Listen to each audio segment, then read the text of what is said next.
This is Abe Friedtanzer from Awards Buzz, and I'm very excited to be speaking with Ella Hunt about Saturday Night. How are you, Ella? I'm very good. I love chatting about this movie. It's nice to chat. Can you tell me what your relationship has been with over the years, Saturday Night Live?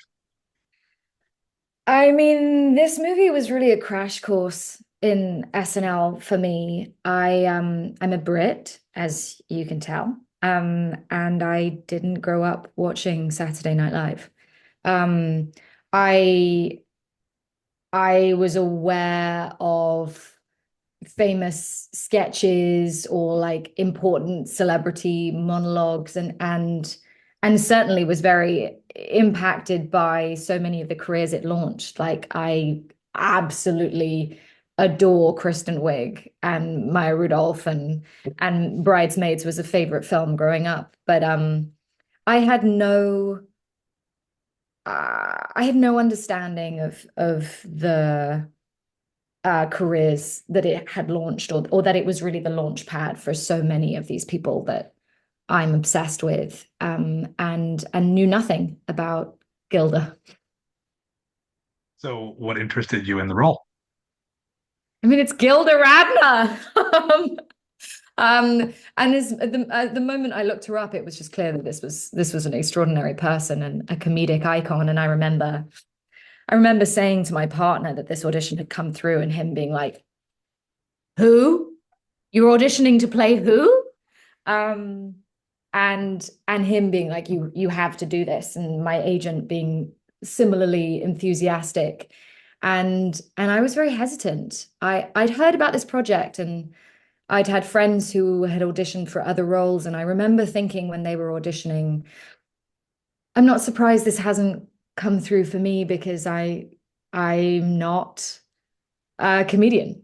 Um, And but thank God it did because actually I feel very kindred with Gilda, and Gilda has allowed me to step outside of a comfort zone or a box of playing these kind of miserable, stoic, quiet female characters who I have loved playing. And I've played the straight guy in comedies a bunch and really enjoyed that. But to get the opportunity to play such a kind of larger than life, delicious, kind, joyful person, to actually get to be joyful on screen, just felt so good. And I just can't really think of a better person to learn from than Gilda Radner.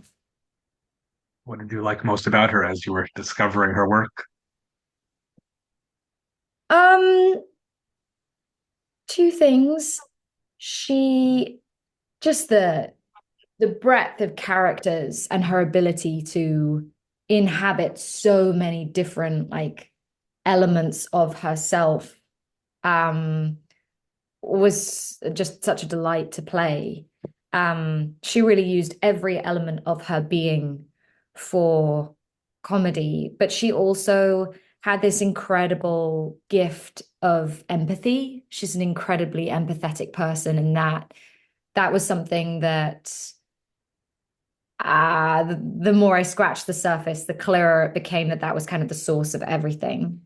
And and I had the tremendous privilege of speaking to Alan Zweibel, who was one of Gilda's closest friends and key collaborators. They wrote Rosanna Dana together about the experience of knowing her and writing with her. And um, Alan shared so many anecdotes with me about Gilda's empathy, and he has this fantastic book called Bunny Bunny about their relationship. And 3 pages in, and it's just obvious that she was one of the kindest people in the world. She just really went out of her way to make people feel at home on the set and behind the scenes and on camera. I think that she emboldened so many people with her empathy and generosity. What was it like filming on a set like that?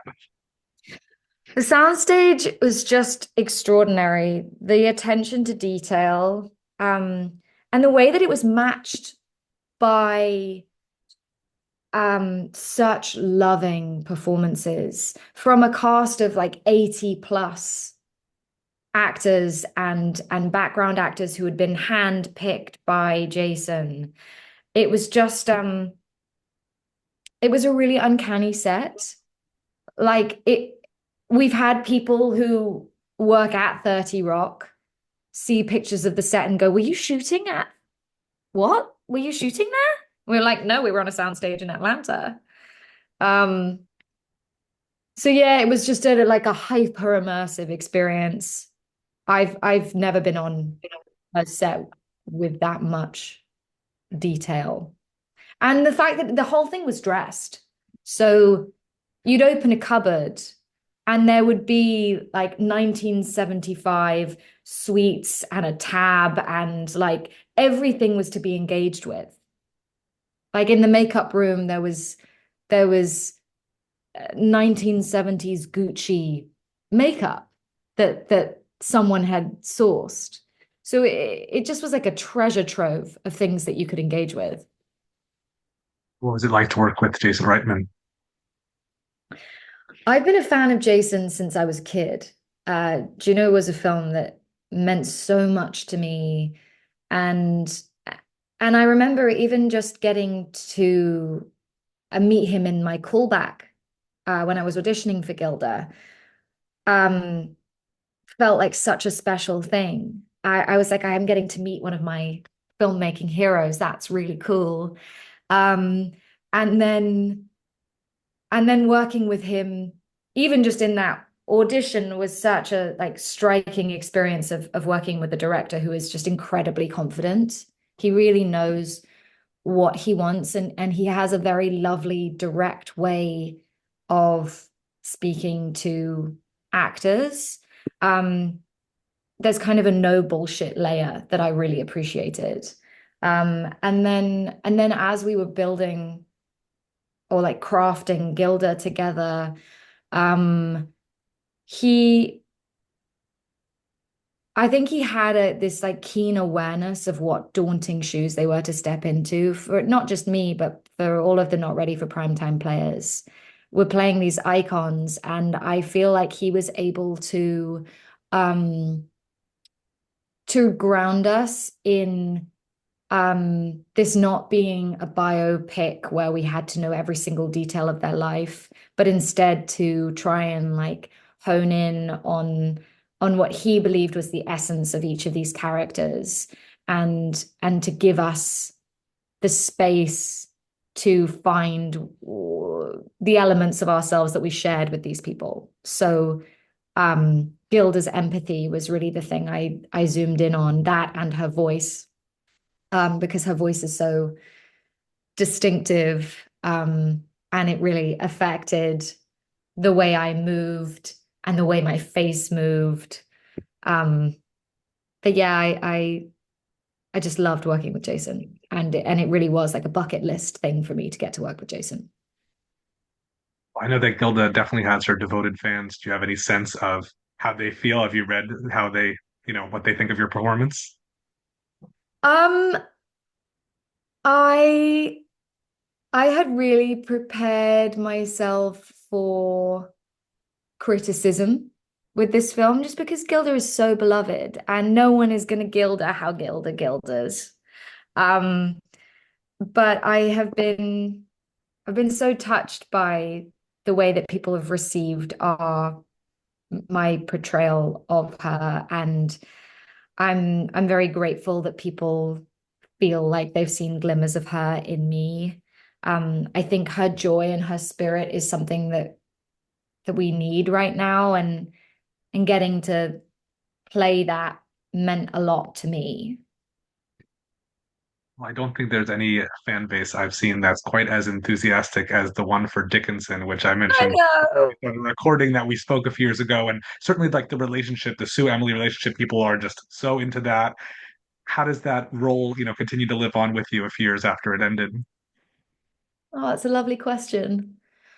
Yeah, I continue to be so touched by how uh that audience um took those characters into their hearts. And um, I still to this day get like funny messages about Emily and Sue, and I'll see edits of them online. And I'm so proud of that show and so proud of the work that Haley and I did together and the characters that Elena Smith created. And I feel like we're seeing more and more stories like that on screen, and that makes me really happy. Well, this is awards buzz. So as we talk about a lot of awards things, I'm always curious to the people I'm talking to, what have you Mm. seen recently that you really love that's sticking with you this award season? Honora.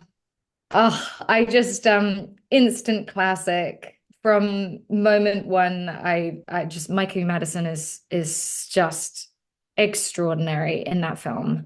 I haven't seen it yet, but I'm a massive fan of Helena and really am very excited about Baby Girl. I'm trying to think of what else I've seen. Honora really stands out to me as just a film that I think will live on long beyond this award season. Oh, I Uh, also just saw Wicked, and holy shit, I loved it. I loved it. I, I just give them everything. I just Ariana and Cynthia are so fabulous. I think that may be the big question of the award season is Honora versus Wicked, and I think they're both so great but so No. different. I don't know how you choose between those two. Also, Jonathan Bailey slaps in that film.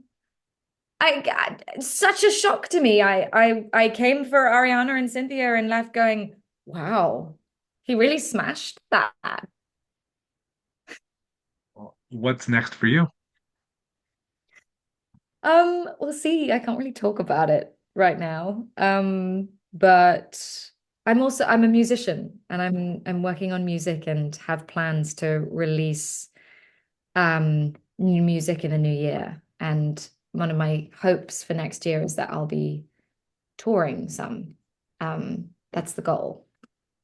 So just trying to balance those things. And I've had the wonderful opportunity of working with two really special filmmakers in the last year with Kevin Costner and Jason Reitman. So um, I'm allowing that to like take a breath in me before diving into the next thing. That sounds great. Well, I wish you plenty of luck with that, and it's so nice to speak with you again.